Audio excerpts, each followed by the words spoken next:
Good morning, you guys. This isn't a video that I wanted to post. It's not a video that I ever thought that I would be posting, but here we are. Jason Crocker did a video recently about his brother, and my name was brought up. I did not watch the video, but I have been informed from subscribers and from friends the parts that were about me, and I just wanted to clarify a couple of things that were said in that video that were either not completely true or completely false. I never intended on doing one of these videos. I think they're a little dramatic, and that's not my thing, but this isn't the first time that they have tried to drag my name through the mud and played the poor pitiful me card, which I'm not downplaying what they're going through, because having lived it myself, I know that the drama is real, but they like to talk about it.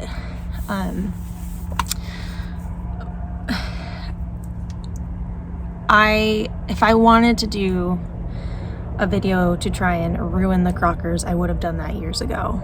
And I could have done that years ago, and that's not what this video is. I don't want this to be malicious. It's not about revenge. I just want to say my truth, because for so long they have been creating a narrative about me that is completely false. And back then, I was a broken shell of a person that I was when I began dating Jason, and I was so verbally and emotionally abused by the both of them that by the time it was all said and done, I was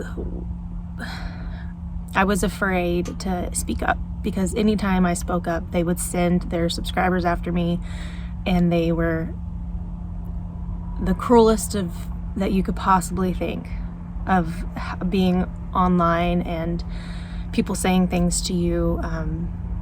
People telling you to commit suicide and that the world's better off without you, that the Crockers are better off without you. They were just very, very vicious, very brutal. So I never ever said anything, because one, like I'm not a dramatic person, and I don't like being a part of the drama, and two, quite honestly, I was afraid. But I'm not that same girl, and I'm not gonna sit here and let them bully me and continue to bully me when I literally have nothing to do with them.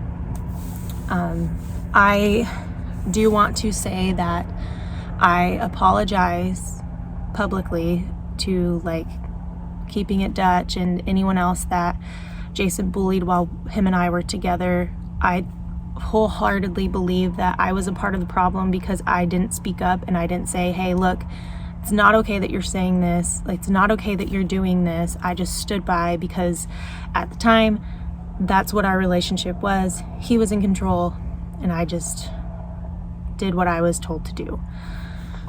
And a lot of people shamed me, because they said, well, if it was so bad, why did you stay? And I'm saying this because in apparently a lot of people are calling Jared a narcissist, and while I have no sympathy for Jared, I will say that I don't believe that he is a narcissist.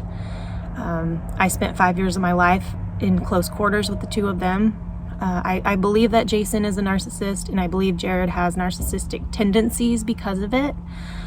They also had a very unique dynamic growing up with their situation, but I just wanted to say, I don't think that Jared is a narcissist. I do think he has narcissistic tendencies, but I don't think that that's the issue there. But I do feel like if somebody is bullying people, especially online, if someone doesn't stand up and say, hey, look, this is not okay, then they're just going to continue, and they're going to escalate, and that is exactly what has happened. They have burned every bridge that they've ever crossed, and it's all online for the world to see. I'm not making this up. I just wanted to say that I apologize to anyone who felt that they were wronged by me because I was in a relationship with that person and they were bullying you. They then bullied me. Jason wound up doing a whole video saying that I did all these things, that I cheated, and that's why we got the divorce, which everything that he had said I was doing in that video is what he was doing. And it's literally on the internet for all to see.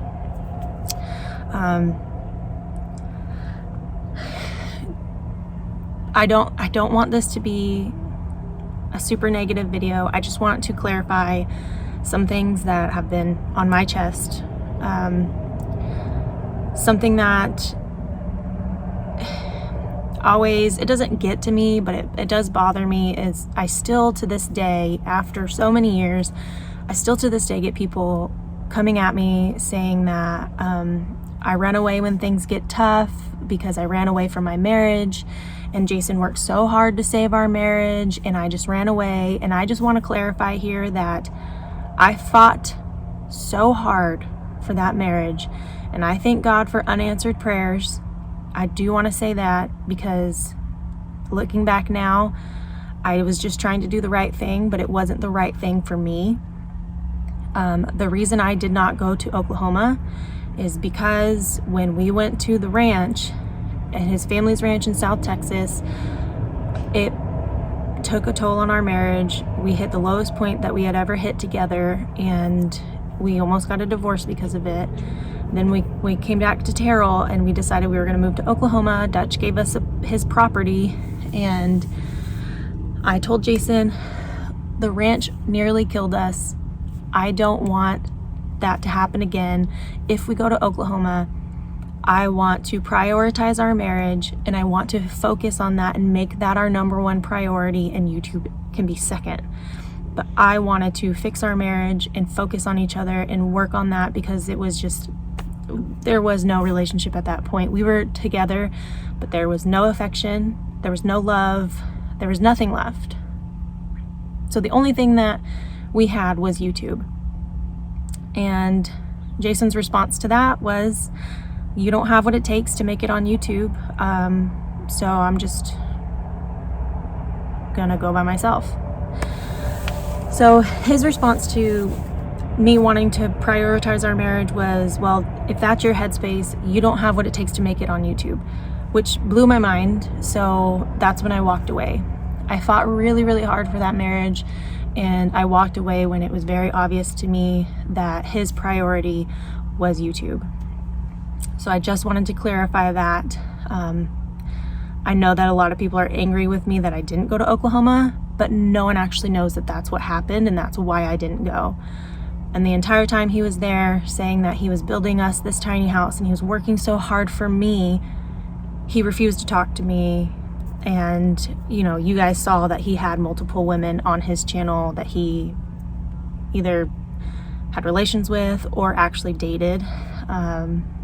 And that's fine, we weren't together. That's not, at that point, that was not my business. But I mean, he did post videos saying that I was doing all these things, which in reality, it's what he was doing to me. But he told me that one of the last things he said was, I will ruin you. You'll never make it on YouTube. You're nothing without me, and I hope you enjoy living with your mom. And I didn't really speak to him a whole lot. I don't think I ever spoke to him much after that, aside from these emails that were these recent emails that I'll go over with you guys. So all that being said, in this recent video, he talked about his current relationship with Jared and his new girlfriend. And I heard that he had said that Jared's not treating his girlfriend very well, and that if you think it's bad now, it was even worse with me. And something I never ever told anyone, and I never intended to, but I think they've kind of already said it. Yeah, Jared was a very terrible person to me. He never called me by my name. He only called me by the B word and the C word. And then in public, when he would have to call me Jaylena in front of people, it looked like it physically hurt him to do so. And at some point, he just started calling me Jaquifa as a joke. in front of people because he physically could not call me by my name for whatever reason. There were moments where Jared and I got along, and the reason I don't think that he is a narcissist is because there were moments where Jared was there for me in ways that Jason never was, in the sense of he showed empathy towards me. There was one time we got home from work, and one of our cats that we had, a kitten that we had just adopted, its face was just gone. It was dead in the yard, and its face was torn off, and I just lost it. And Jared looked at me, and he just was like, go inside, I'll take care of it, I'll bury the cat. And a narcissist is not capable of showing empathy in that way. There were times where I literally had one of our cats, it was the sister of that other cat, and the brother, sorry, he was dying in my arms, and I was just a mess. And I'll never forget that, Jason came out of the office room, and he just looked at me, and I said I wanted to take it to the vet, and he was like, can't afford it. Just looked at me, blank stare, turned back around, and that cat slowly died in my arms. And it really ruined me. It really messed me up, and for a while I was even angry with God about it. I didn't understand the hurt that I was feeling for that animal. So that is why I don't believe that Jared is a narcissist. Although he was very terrible, I don't understand why. That's just the way that he is. And obviously you heard it from his brother's mouth himself. He confirmed it. He was even worse to me than he is apparently to his new girlfriend. So along with that, Jason has basically tried to blame our divorce and all of our relationship issues on his brother. But the first year we were together, Jared did not live with us, and the entire time we were at the ranch, at our lowest point in our marriage, Jared did not live with us. When Jared would call me out of my name and it would upset me, Jason never did anything until Jared started threatening that he knew things and that he could tell me. And that's when Jason would get very, very defensive and angry to the point where they would almost fist fight. And I found out later it's because Jason cheated on me and Jared knew about it, and Jason didn't want me to find out. But I found out later that the band that we had both worked for, months before I started working for the band, he slept with the merch girl for that band. And then when I started working for them, I wound up working right alongside her, and everybody knew that they slept together except for me. And I didn't find out until later. And when I confronted Jason about it, his response was he was just really surprised that the guy who told me. He didn't deny it. He had no remorse, no sympathy. He was just surprised that it got back to me. So Jared did not ruin our relationship. He was a part of our problem, but Jason needs to take responsibility for the fact that he was a part of the problem too. And I'm not saying that I was perfect, because nobody is, but I was very much verbally and emotionally abused in that relationship. And I'm still to this day healing and learning how to process what I went through. It's not something that I talk about because in the past when I talked about mental health, Jason liked to take that and use it against me and say, see, look, she's crazy. Go tell her she's crazy. And he would stick his followers on me, and they were just so brutal that I had to step away from the internet for a while because I didn't want to get to that point where I felt suicidal. There was a point where I was that low, and finally something clicked in me, and I decided I was going to live for me, and I was going to live my life no matter what. I wasn't going to let someone try and destroy me and take away from my life. And I decided to learn to love myself again, learn to find myself. And that's when I decided to buy the van, and that really changed my life. And then of course there was a point, as you guys know, where I did go back to Oklahoma, and I thought it might be a reconciliation. I thought things might be different. And when I built out the van, I was like, okay, I'm gonna travel.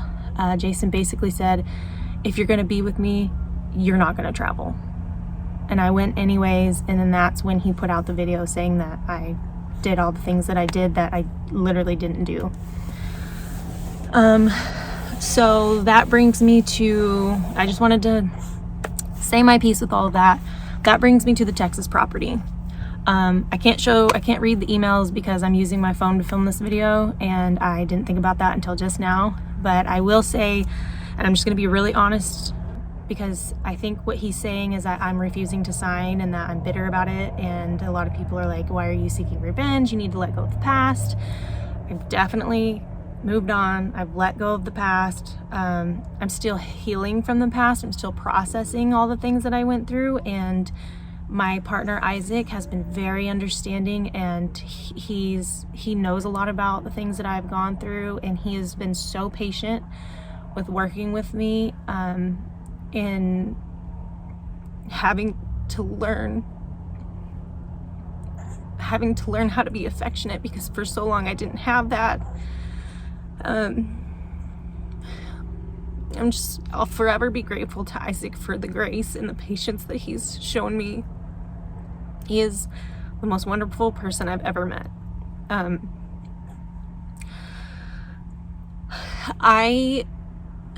Jason sent me an email back in August, I believe, maybe even late July, and it was this huge long email. He was trying to be really nice because he needed a favor from me, and he said that he asked if I would sign the papers. He told me that he didn't need me to, that all he had to do was take our divorce papers to the courthouse and show them that I got literally nothing in the divorce. I signed off everything, and so he didn't need me to go sign the papers, but it would just be more convenient for him so he doesn't have to drive to Texas. My response to that was nothing. I ignored him. I had no intention of speaking to him. If it was something he could do on his own, then he could just go do it on his own. I didn't want to be a part of anything that's going on with him right now. And then I think it was about a couple weeks later, he sent another email. He's like, I'm not sure if you're getting this. My service is bad. And then he reiterated what he had said before. He said again, he didn't need me to go do it, but it would just be really convenient for him because he didn't want to drive to Texas to have to go show them the divorce papers, and he just asked if I would sign. Again, I don't know if I even responded to that. Then he reached out again, and he offered to compensate me. And at this point I was like, I don't know, I'd have to think about it. So then he reached out again. He offered me, I think, $3,000. Maybe it was at that point I told him I'd have to think about it. But then he offered me $5,000, and I said, look, it would take a lot more than $5,000. If it's something that you can do on your own, I would just take that route. And then I think it was after that he got really aggressive and defensive. This was the old Jason talking, and he was just like, and I can't say this in certain because this is via email, and you interpret emails how you interpret emails, and maybe I'm interpreting this because this is the way that I know him. There's lots of caps, seemed a little aggressive, and he was like, look, because I think I told him, I don't know, he just kept offering more and more money, and at some point I told him, fine, he was like, name your price. And I was like, $35,000. That's half of what the paperwork says you're making. I never got anything in the divorce. I was too afraid to fight for myself back then, but I'm not afraid to fight for myself now. And I told him, I was like, I don't think that you're telling me the truth. If it was something you could do on your own, it would be done by now. You wouldn't be sitting here emailing me. So you told me to name my price, $35,000. If it's something you could do on your own, then do it. And he got really mad and was like, look, I don't need you to sign the papers. All I have to do, and he said the same thing over and over again, all I have to do is take our divorce papers up to the courthouse, show them that you signed off on everything, that you got nothing in the divorce, that you walked away with absolutely nothing. I got everything. That's what I have to show them. And then we can just sign the papers over because you signed off in the divorce. He said other things too that were not kind. I told him how I felt about him, as far as him being a narcissist, and that there's nothing that he could pay that could make up for what Jared and him did to me, everything that they put me through. I told him I want reimbursements for damages to my reputation for all the lies that they told. He told me himself he was going to ruin me, and damn it, if he tried, he definitely tried. And I know it did affect how a lot of people saw me, but I wasn't gonna take his route and shame him and say all the things that he did, because what I've said in this video is not a lot. It is very minimal of the things that I had gone through, the things that I witnessed him do, the things that I seen with him and Jared, the way that they treated me.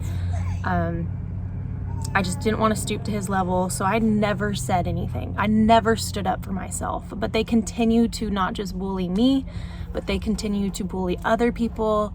They're always fighting with someone. They're constantly making videos about other people.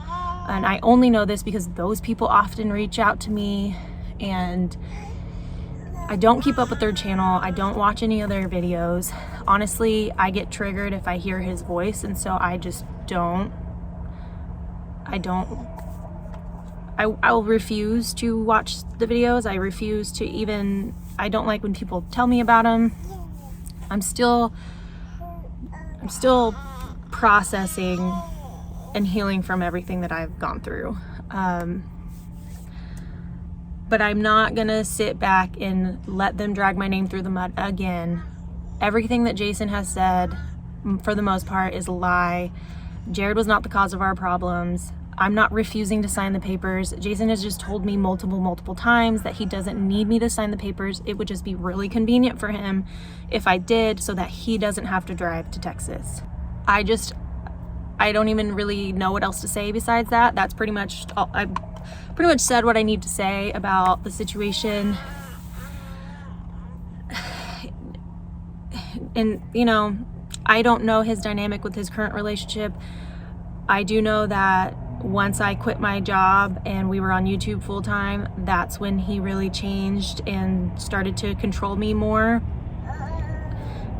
But that was the point in our relationship where everything kind of shifted, and all of the love bombing stopped, and it was just nothing but trauma bonding from that point forward. And I was very trauma bonded in the end, and I think that's why I tried so hard and I fought for that marriage, because one, it was the right thing to do in my heart and in my mind. We were married. You get married for life, not until it's not convenient anymore. But at some point you have to just realize that this is killing you, and you need to walk away before you don't make it out alive. And I was at that point. And like I said, I thank God for unanswered prayers, because I wouldn't, I do wish that I hadn't gone through what I had gone through, but at the same time, had I not, I wouldn't be who I am today, and I wouldn't be where I am today. If I hadn't hit that low point, I don't think I would have ever tried to pick myself back up and, you know, actually do van life, something I had been dreaming about doing for years and years and years, and we just never did what I wanted to do. So I was at a point in my life where I could do what I wanted to do and do what makes me happy. And so I bought the van, and that changed my life, and it led me to the bus, which led me to my family, and I will forever be grateful for that. Ember's awake. She's just hanging out. I'm gonna tend to her. I think I've said what I needed to say. I don't know. I don't want to stand by for the second time, not even the second time. There's been many times where they have drug my name through the mud and I've never said anything, and that's not going to happen anymore. If someone is going to try and ruin my reputation and lie about me and say that I'm the problem and then turn around and say, no, my brother's the problem, there's one common denominator, there always has been, and it's very obvious who that is. So it's unfortunate that I've had to make this video, and if you sat here and listened to me talk for 25 minutes, I appreciate you. I will allow comments on this video, but I do have keywords that if you comment and you say certain words, your comment will be held for review, and I would have to go and approve it. Most of the time I don't, because I get a lot of hate comments from his subscribers, so there are, of course, keywords that I block. And just know if your comment doesn't show up, it's because you said one of the key words. But I'm not gonna comment back to anyone on this video. I don't need that type of negativity in my life, and I know that this is gonna cause a lot of drama, but I just felt like I needed to finally stand up for myself and say what I needed to say and speak my truth. And I encourage you all to do the same. If someone is being bullied, if someone is bullying somebody, stand up and say something, because it is not okay. And it's never okay. And you'll never regret doing the right thing. So I'm just gonna leave it at that, and I just appreciate my subscribers who are here to support me and listen to my story, and anyone else that's here to do the opposite. It's the internet. This is a free country. You do you, but I encourage you to really try and open your eyes and look at the big picture, because I feel like a lot of people have tunnel vision when it comes to them. And if you just look at the bigger picture, you will see it. So, thank you guys for watching this very, very long-winded video that I did not want to be long-winded, but here we are. I gotta go tend to my baby, and we got to go hit the road. We're on our way back to Oregon to Dad, and we miss him so much. And I've said what I needed to say, and here we are. So I'll see you guys whenever I see you guys.